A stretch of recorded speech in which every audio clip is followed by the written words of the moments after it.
오늘 이제 주요 내용이 대구 지역의 학생운동인데요. 이 학생운동, 특히 근대 학생운동의 이제 우리가 첫 출발 혹은 가장 특징적으로 바라보는 시점은 잘 알고 있는 바처럼 1919년 3.1운동입니다. 해방 이후 한국 현대 4.19 혁명에서도 학생의 주도는 굉장히 중요하지 않습니까? 그래서 4.19 혁명에서도 그 학생운동의 기원을 삼을 때는 이 3.1운동으로 잡는 경향이 있죠. 그래서 이 3.1운동은 근대 민족운동에서도 그야말로 금자탑이자 학생운동에 있어서도 굉장히 중요한 계기와 특징으로 자리 잡수고 있을 것 같습니다. 아시다시피 대구에서는 3월 8일 날 1919년 3월 8일 대구 선문시장에서 만세 시위가 처음으로 전개되게 되는데요. 3월 8일 대구 서문시장 만세 시위가 대구 지역에서 발생했던 그 5건의 만세운동 가운데서도 가장 광범위하고 대중적이고 폭발적으로 일어났던 것은 잘 알고 있습니다. 여기에 대구의 개성학교, 대구고등보통학교, 신명학교, 성경학교, 대구농림학교 등의 학교들이 참여하거나 하려고 했던 그런 특징들을 보여줬죠. 특히 뭐 개성학교 같은 경우도 마찬가지였지만 대구고등보통학교 경우는 거의 뭐 전교생이 3.1운동에 참여할 정도로 폭발적으로 전개되었음은 우리가 자명한 사실로 알고 있습니다. 그런데 하나 조금 요 대목에서 좀 아쉬운 부분은 이 3.1운동을 기억하는, 즉 3.1운동을 소환해서 현재적 의미로 우리가 이제, 재해석할 때 그 기념 장소를 보면 우리 박재홍 선생님께서 이렇게 사진 지금 올려놓으신 데 보면 이게 아마 뭐죠? 이 계단을 3.1 운동길로 이렇게 이제 이해하시는 경향들이 있는데, 이것은 제가 보기에는 재평가가 반드시 필요합니다. 이 학생들이 이쪽으로 뭐랄까요? 사실은 이쪽으로 학생들이 가서 뭐 3.1 운동길을 할 만한 그런 역사적 근거와 사실은 굉장히 부족해 보이지 않는가. 저는 그렇게 판단하고 있습니다. 그래서 저는 3.1 운동을 이제 일반인들이나 뭐 가령 뭐 안내를 할 때 이 길로 가지는 않습니다. 그래서 이제 좀 재해석이 되고 재평가돼야 될 그런 지점이라고 생각이 좀 듭니다. 3월 10일 날 이제 대구 덕산정 동문시장에서 역시 만세 시위가 벌어지게 되는데 여기에는 대구고등보통학교, 개성학교 그리고 일반 시민들이 연합해서 펼쳐지게 됩니다. 그러니까 3월 8일 만세운동 시위와 연장해서 벌어졌던 것이 3월 10일 덕산정 동문시장 만세 시위였던 것이죠. 그런데 여기도 하나 이제 우리가 그 현장을 확인할 때 이 덕산정 동문시장이 어딘가라고 하는 것을 좀 확인할 필요가 있는데요. 지금 뭐 시간이 그렇게 많지 않으니까 이 위치 고정에 대해서는 뭐 이렇게 길게 말씀드리긴 그렇고, 지금 이 동문시장은 우리가 말하는 뭐죠? 연매시장, 이건 다른 것으로 봐야 됩니다. 연매시장 만세편의 그 간판을 보시면 덕산시장이라고 된 간판을 보시게 돼요. 그러니까 이 덕산시장이 이제 우리 역사 속에서 말하는 동문시장이라고 볼 수 있습니다. 그래서 이 동문시장은 동문에 이제 있어야 되는 것이나 대구의 도시계획이 전개되는 상황에서 지금의 삼성생명 건물 그 주변으로 옮겨오게 되고요. 그 삼성시장 그 동문시장이 30년대 중반에 지금의 남문시장으로 이동하게 돼요. 그리고 남문시장 쪽으로 이동했을 때 동문시장 이름을 남문시장으로 개명하게 되거든요. 그러니까 동문시장은 3월 10일 날 덕산동 동문시장에서의 만세 시위는 지금의 그 덕산동 그 주변에서 발생한다라는 것을 좀 우리가 이해할 필요가 있을 것 같습니다. 근데 우리가 여기서 하나 주목해야 될 부분은 바로 이 부분인데요. 대구고등보통학교는 3월 24일까지 동명휴교가 계속 이어지게 됩니다. 그리고 5월 이래 갔어야 정상 수업이 이루어지게 되죠. 그러니까 3.1 운동의 여파가 굉장히 컸다라는 말씀을 드릴 수가 있습니다. 그 다음에 이제 또 학생의 3.1 운동 참여를 하나 더 볼 수 있는 게 3월 30일 날 역시 덕산동 동문시장에서 벌어졌던 동아사 지방학림의 만세 시위입니다. 동아사에는 이제 지방학림이 이제 편성이 되어 있었고, 이 지방학림은 서울의 그 중앙학림과 이제 연결이 되어 있었죠. 중앙학림은 여러분 아시는 것처럼 이제 만해 한용운 선생과 또 연결이 되어 있었던 부분들입니다. 그래서 이 중앙학림에 이제 다니고 있던 학생 한 명이 이제 이 대구에 오게 되죠. 대구는 자기 바로 동아사 주변에 팔공산에 자기 집이 있었던 학생입니다. 그래서 동아사 지방학림 학생들을 만나서 만세운동을 계획을 했고, 맨 처음에는 저기 뭐죠? 우리가 말하는 그 동촌 쪽에 있는 시장 에서 만세 시위를 벌이려고 하다가 사람들이 많이 움직이고 만세운동 효과가 크다고 판단되어지는 대구에서 만세운동을 벌이기로 하면서 구체적으로 동문시장을 만세시위 장소로 선택하게 됩니다.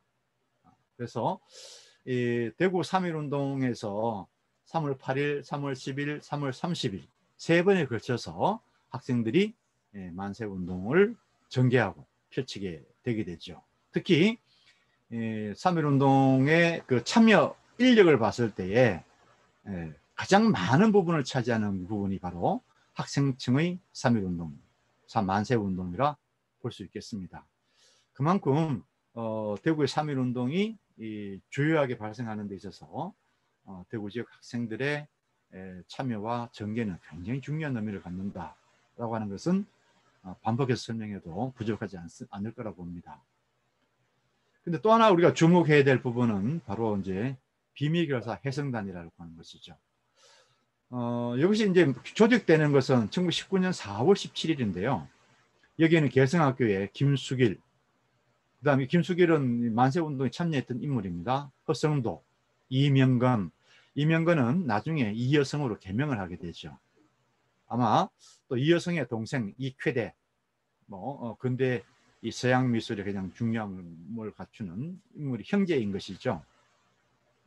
또 이여성은 나중에 여러분 아시는 것처럼 뭐 조선 복식사라든가 등등 해서 굉장히 우리 한국 근대 지식인의 굉장히 중요한 혹은 독보적인 위치를 차지하고 있는 인물이죠. 이렇듯 이 비밀결사 해성단이 이제 결성이 되는데 여기에는 일반인들 가운데서는 이제 기독교계가 참여하기도 합니다.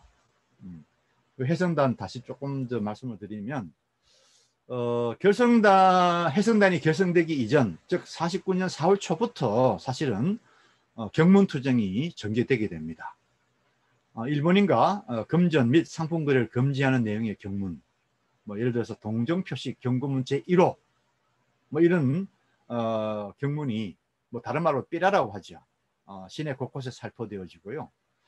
19년 4월 13일에는 자재단의 박중량과 구장 백응문에게 압사를 경고하는 내용의 경문을 보내기도 합니다. 아시다시피 대구에서 3.1 운동이 폭발적으로 일어날 때 대구의 친일 인사들은 자재단이라고 하는 친일 단체를 결성하게 되죠. 말 그대로 3.1 운동을 자제하자 이런 뜻입니다.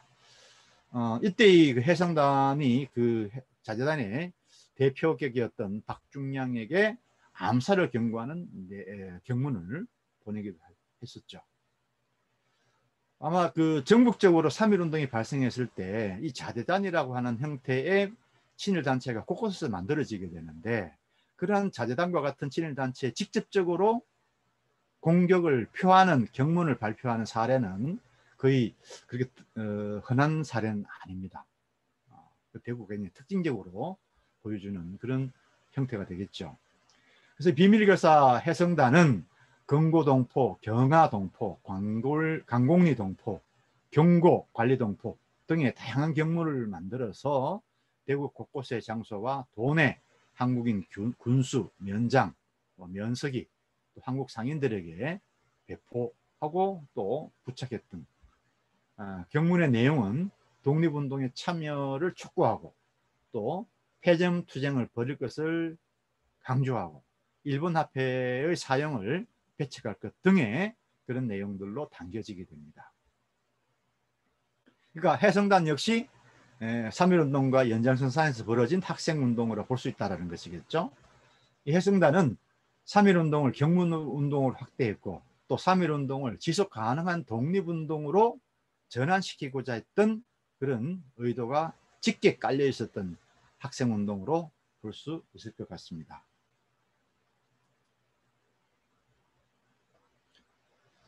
자, 우리가 3.1운동을 다시 한번 점검을 해보면 3.1운동의 그 민족사적 의미는 전민족적 항일운동이라고 정의합니다. 일제강점기 민족해방운동을 통해서 전민족적 항일운동으로 평가받는 것은 3.1운동이 유일하죠. 그만큼 한국민족독립운동사에서 혹은 한국민족해방운동사에서 3.1운동이 갖는 역사적 위치는 대단히 높습니다. 이 전민족적 항일운동이 전개될 수 있었던 가장 큰 배경 중에 하나가 또 주체 세력으로 설정할 수 있는 것이 바로 학생운동이면 학생 세력이면 이민 것은 우리가 이미 잘 알고 있습니다. 그래서 이 학생 층이 3.1운동을 조직하고 또 3.1운동이 전국화되어지는 데 있어서 대단히 중요한 그런 의미를 갖게 되지요. 대구에서도 마찬가지로 우리가 확인했던 것처럼 대구의 3.1운동을 이야기할 때 학생을 빼고서는 설명할 수 없는 그런 상황임은 잘 알고 있으리라 생각이 듭니다. 3.1운동 이후의 학생운동은 어떻게 전개될까? 자, 3.1운동 이후에 그 뭐랄까요, 학생들의 그 운동들은 이제 10년대에 3.1운동을 배경으로 해서 또 그걸 기반으로 해서 일어날 텐데 일어나는 양상은 상당히 다르게 전개되어진다고 볼 수 있겠습니다. 특히 그 주목해야 할 부분은 20년대 중후반 이후에 가면 그 일본의 입장에서 봤을 때 사회주의 사상의 유입에 따른 불온 학생이 크게 증가하고 하게 된다는 겁니다. 그런데 그렇다면 20년 중후반 앞에, 즉 20년 초반은 어떨까? 교내에서는 민족 차별에 대한 저항이 아주 강렬하게 일어납니다. 20대 중반 이후에는 학생이 이제 조직화되면서 예를 들어서 뭐 서울에서의 경우에 조선학생과학연구회 같은 사회주의 성향의 학생단체가 이제 만들어지고 그것이 전국적으로 파급되어지는 그런 양상을 보이게 됩니다.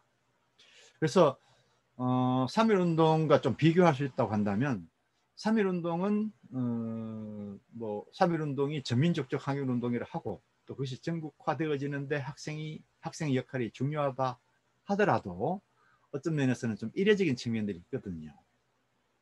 그런데 20년대 이후에 특히 20대 중반 이후의 학생운동은 학생이 운동을 위한 조직이 학교 내에 만들어진다는 것. 즉 학생이 조직화된다고 하는 것. 그 조직화를 통해서 민족운동의 한 부분으로 중요한 위치를 점해간다고 하는 것. 그래서 지금 이제 국가보훈처에서 독립유공자를 표창할 때 여러 영역을 설정하는데 그 영역 중에 하나가 학생운동 영역이 이제 잡혀지게 되는 거죠.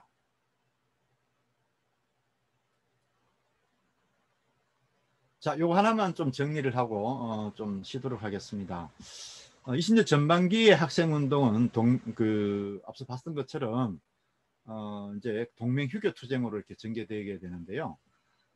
경북경찰부가 파악한, 다시 얘기해서 1934년도에 경북경찰부가 고등경찰요사라고 하는 일종의 그 수사보고서를 만들게 됐죠. 그 속에 보면 이제 20년도 연도별 이렇게 동명 휴교 투쟁이 벌어지는 건수를 이렇게 제시하고 있는데요.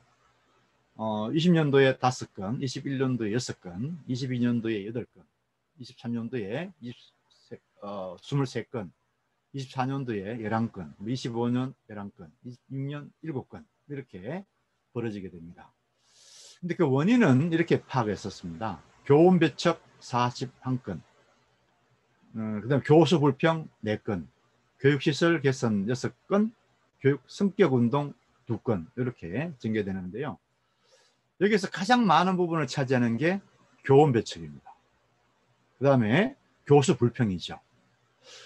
이 교원 배척의 내용의 핵심은 뭔가 하면 바로 일본인 교사를 배척하는 부분입니다.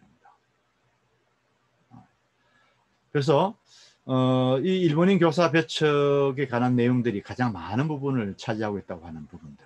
그러니까 일제 식민지 교육에 학생들이 만족하지 못하고 개선을 요구하는 그런 이제 부분들이 아주 팽배해 있다고 하는 사실을 우리가 확인할 수가 있는 것이죠.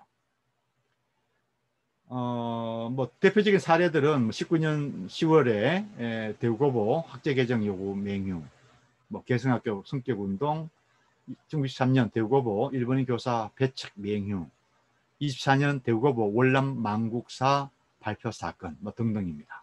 특히 23년 일본 교사 배척 맹유, 24년 월남 망국사 발표 사건 이런 부분들은 앞서 봤던 것처럼 교원 배척 또 교수 내용의 불만족 이런 내용들로 채워져 있다고 보시면 될 것 같습니다. 그렇지만 동명휴교의 발생 형태를 보면 좀 자연 발생적이고 이례적인 형태를 지니게 됩니다. 장기 지속적이거나 조직화되어 있지 못하다는 것이죠.